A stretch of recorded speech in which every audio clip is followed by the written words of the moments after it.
Music by Mantu मनी। ए बनारसी पहन जामल तारुए घर घर बदन पर। अच्छा ए हो का हो सुनो सितारा से सहजल लहंगा चोली खुलता तन पर। ए जवानी के पानी से पालत रहो।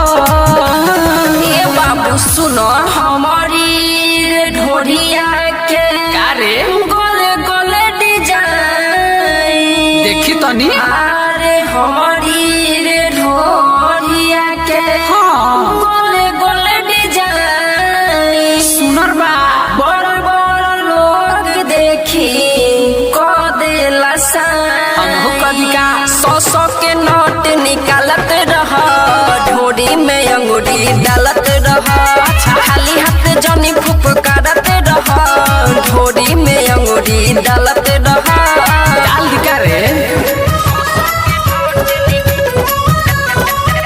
ब्रांड रिकॉर्डिंग स्टूडियो बसंत बाजार। 150 के बात छोड़ दे तौल दे हब तोरा नोटे पो।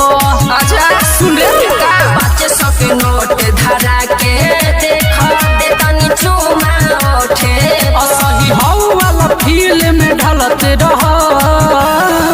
सुनो ना आरब सर छबरा अच्छा सिवन मोतिहारी हाँ शिवहर सीतामढ़ी गइल बहार वो कैसे रे एक बेर चढ़ के कहाँ?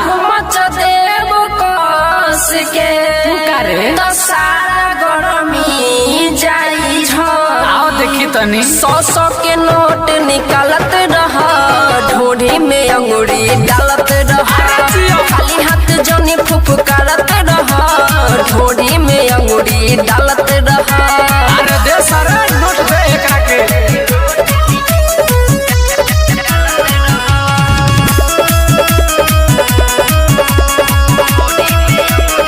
ए लाल मीरा चाही तोरा के नाचाबे हई ए करो बहन वाले जरे अरे रहे दो चेक बोले हाई बुलेट जवा जवानी के पावर उड़ जाई तो हफेज रे रंजन रसिक सोनी दिलीप से पलत रह। हई सुनो अरे 10 देव तो का? दर्शन होई कथी के?